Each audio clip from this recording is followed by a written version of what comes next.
Hello, welcome to another video from Avenue X looking at Chinese drama land in the past week. And let's get right into it. First, let's talk about dramas that have aired. On the 10th, which is yesterday, we have a 28 episode period drama that got airdropped on Tencent. Chinese title is 春来定风波 and the English title is My Destined Consort, and it's led by Xu Haiqiao and Hai Lu, and it's been nicknamed mid-age period idol drama since both of them have been around for quite a while. And this is a period fictional 宅斗 drama, so domestic fights between women. And I've looked at the trailer and it's just one of those dramas. And if anybody is interested in these actors, you can go and check it out. Then we do have a drama that has officially announced for sure it's gonna go live on the 17th. And it's gonna go live on Youku and CCTV 8 satellite television. It's 36 episodes and it is that 顺利 drama.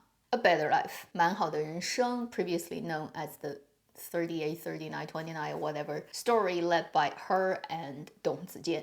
They have released a proper trailer this week. It feels more like Sun Li's comfort zone these days compared to her just finished airing 乌云之上, the Breaking the Shadows short iQIYI 迷雾剧场 drama. And this is, first it goes on satellite television and it's more like a normal human story of 21st century of Chinese people. And she definitely speaks a lot of Shanghai dialect in the drama as it's set in Shanghai and she's a local and she plays a local. It just instantly vibes so much more reasonable, grounded, and accessible for audiences. I can clearly sense who she is playing, and I actually feel overall this is pretty interesting drama. So when it airs, I'll do my best to check it out. Then last week I said very likely on the 13th, the second 狐妖小红娘 Fox Spirit Matchmaker drama with Zhang Yulong and Liu Shishi will be airing. It's been said it's going to be 13th until 2 days ago. Seems there's this rumor about another drama may airdrop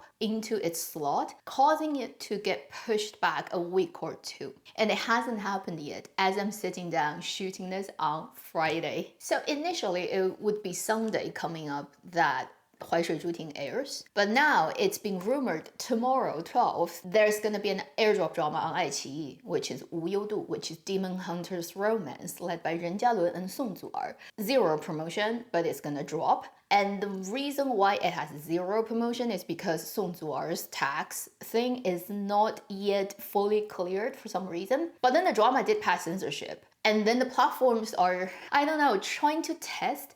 Like earlier when they aired Angelababy's drama on iQIYI and also on Tencent, close to each other without promotion due to Angelababy's being kind of soft banned for a while. If you don't know, just Google and you'll know why.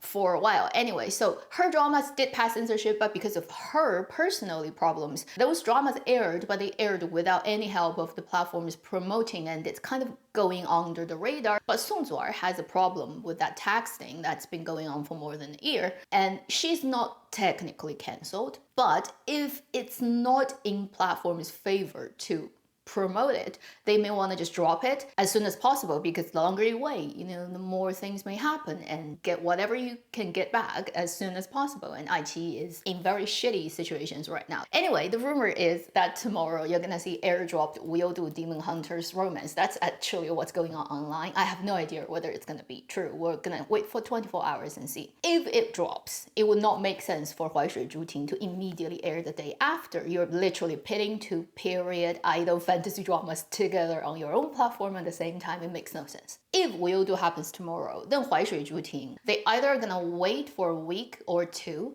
depending on how well 无忧渡 does. If 无忧渡 doesn't do well at all, nobody's watching it, it's completely tanked, then they safely can put this one out maybe just 1 week later. If 无忧渡 did well, then they may wait longer. Then also, if it did well, Tencent is gonna check out 折腰, which is Prisoner of Beauty, led by Song Zu'er and Liu Yuning, because they also have a Song Zu'er drama on hand. They probably want to throw out as a tester to see if it's good, like no problem comes from it. Then they may be able to release further dramas, I don't know, like in the future, because Song Zu'er still has dramas that haven't aired and got actually passed censorship. So everything is like right now at the point where it hasn't happened, it's gonna happen very soon. And already the fandoms of Song Zuo, Ren Jialun, Liu Shishi, like they're already fighting for something that hasn't happened, only being rumored is likely to happen. It literally has nothing to do with these actors or their work, it's to do with platforms. iQIYI holding certain dramas, copyright,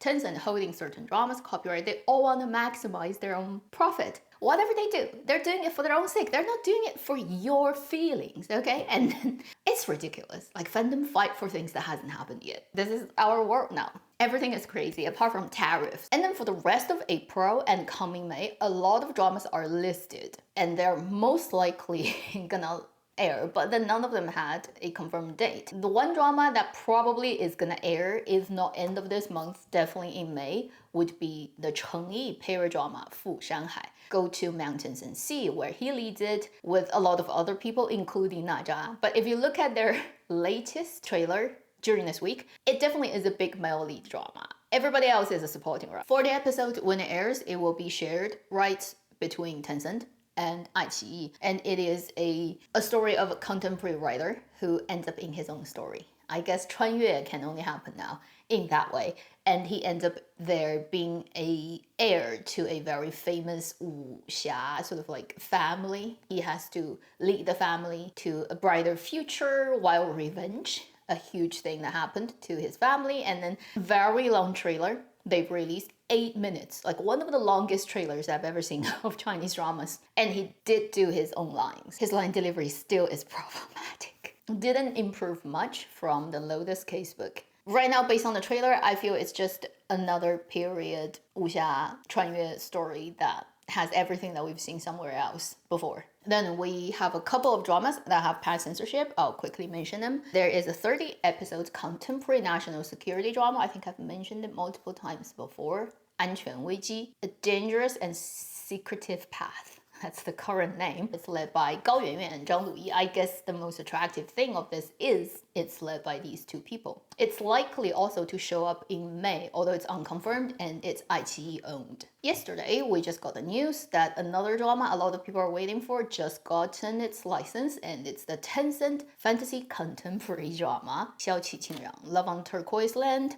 led by Chen Xingxu and Di Lireba, and based on a novel written by Wei Yu, who did Rattan and many other things. I admit, I also really want to see this drama sooner than later. Since they already got their license, technically Tencent can also chuck it out next month. Then we have multiple dramas wrapping during this week. First, a 36 episode period romantic idol drama from iQIYI, Zhen Chun Hua. No official English title yet, led by Xu Ruohan and Zhou Keyu, and they've released a wrapping up video during this week, and it just looks like a typical idol period drama. Like, people look pretty, but then the way they act does not look like they belong to a period drama, particularly the female lead. Just looking at the wrapping up video, how Xu Ruohan is talking and acting and moving, I'm like, she's a 21st century person who just like time traveled, but then didn't learn anything, definitely didn't grow up in an ancient society. Just the way she holds herself is completely in contemporary drama. That makes me worry a little bit about how it's gonna look when it actually comes out. Then the next one that has wrapped during this week is a drama that has been very, very low profile during its shooting, although I've talked about it when they started shooting, but they barely put out any promotional material until they actually wrapped shooting this week. And this is one of those heavy realism drama that probably is aimed for wider demographics because it's already kind of booked for CCTV. It's done by Youku and CCTV. The production company is Changxing Chuanmei, which is the company that did Strange Tales of Tang Dynasty and many other dramas. And its scriptwriter and producer is the owner of the company, Guo Jingli, who is the biological brother of Yang Zhigang.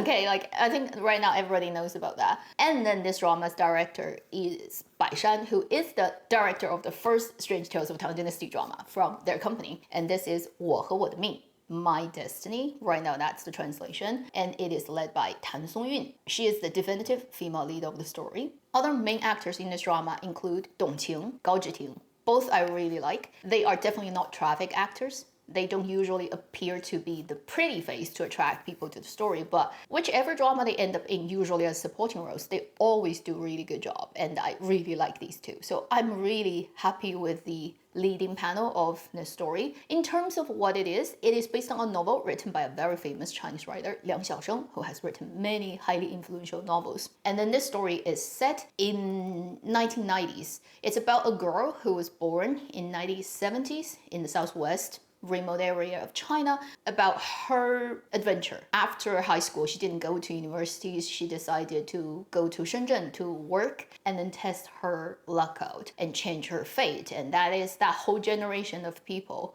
condensed into this novel. I'd say this is for Tan Songyun as an actress at her age now, a much more interesting challenge for her to steer her career towards the serious end of things instead of always being period idol drama actress, because you can't do it forever, even when she has truly a baby face. So this realism heavy thing may be a good opportunity for her to start to shift, like Zhao Liying decided to shift a few years ago. Let's see if this one can make it happen for her. I am very interested in this project. Fastest end of this year, probably next year, we're gonna see this drama. Then the next one that has just wrapped yesterday, I think, is something that's much more familiar to us viewers of my channel. You're so familiar with this type of genre and this guy and all the stuff he does, and everybody, in a way, I think a lot of audiences in China watching his dramas just to find reasons to laugh at him. And that is the Yue Ling Qi Ji. What a ridiculous name. You really cannot tell at all what the story is based on the name. It's like Fans of Fortune previously by him. Now you know. It's Guo Jingming's drama, although I don't know what kind of director name he's gonna make up for himself this time, because he never uses his real name now. And English title is Veil of Shadows. It's gonna air on Youku, and it's, again, a period idol fantasy drama led by Ju Jingyi and Chen Duling. Whatever demons they are, spirits, I don't know. Like, it just looks like another Fans of Fortune or other Guo Jingming dramas in recent years that has this underworld vibe.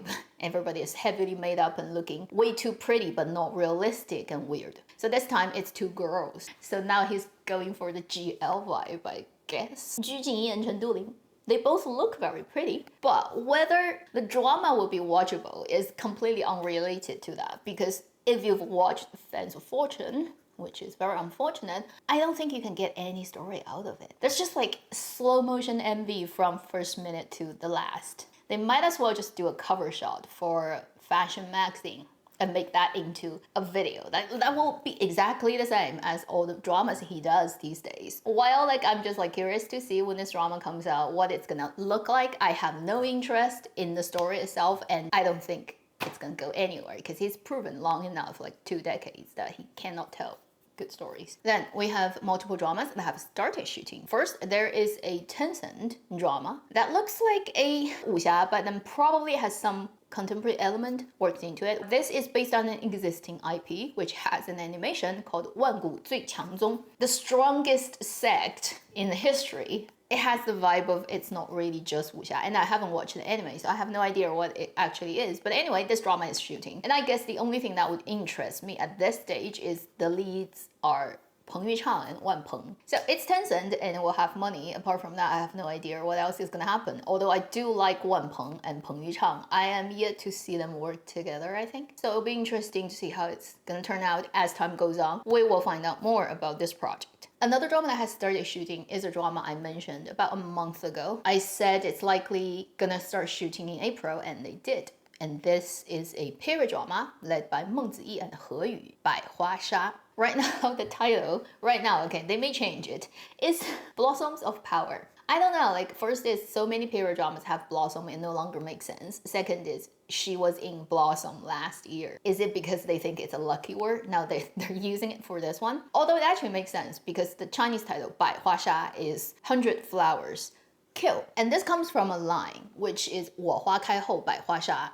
And it's talking about the flower when it blooms, every other flowers dies, and very famous line. Does not matter. Anyway, when the story starts, you probably will understand why it has this. And this is a period drama talking about, in a fictional dynasty, the crown prince. Although he's a crown prince, he doesn't have power and he's actually in a lot of trouble, and he has to hide his true intention and ambition and pretend to be weak so that he doesn't become a target. So he lives in a very difficult political situation, whereas one day he gets arranged marriage to marry a woman who is also an aristocrat, who lives very far away, who comes from the border, and who is the daughter of a very powerful military prince or general or whatever. And so she's a princess as well. She comes into the capital and this is arranged marriage. And then they're gonna actually really help each other to figure out shit. And definitely he's gonna end up being the emperor of that fictional dynasty and she's gonna help him. And then very typical setup, right? When you have this prince and princess setup, there's nowhere to go until like they actually win and get everything. Once this drama finishes shooting, which usually takes 3 months, she's gonna end up in the next drama that will have her collaborating with Li Yunrui again. She definitely got busy after the success of Blossom. These are the specific drama news I've collected this week. One more thing is, in case people don't know, I think you know, because if you're watching it, you know. If you're not watching it, you don't need to know. The Justice in the Dark, the Priest's adaptation BL drama that aired 8 episodes on Youku a few years ago, then got taken down and then never heard of. This year they started air that in Japan, and specifically early March they started air the drama, and they do it very slowly, every week 2 episodes. So by this point they've aired 4 episodes more than previous Chinese version, so now you have 12, and then they're gonna keep doing it until June when they finish all 30 episodes. Just to let you know, it's not on any Chinese platforms. Just pirate it if you want on those watching drama websites, or just download it from BitTorrent and you can find it. And it's just funny that to see a Chinese drama that's spoken Chinese lines having Japanese subtitle and only Japanese subtitle at the bottom of the screen running. So weird. We live in such a weird world. Again, this proves that. So if you don't know, now you know. You can go and search for it. It's out there. It's on plenty of websites I've seen, and I think people are actually stealing it from Japan and putting it on Chinese social media, cutting it into pieces, hiding it in other videos. I've seen them. Honestly, if you want to find it, you will be able to. Then actually during this week, we've had many movies putting out their trailers. They're all aiming at May the 1st slot, which is another major slot in China due to the Labor's Day holiday week. There are 5-6 movies that are all lined up. I don't think any of them is particularly interesting to my usual audiences. And among all those movies that I've seen trailers of, I doubt anybody is gonna do significantly better than anybody else. That's everything I have for this week. Right now, world is crazy.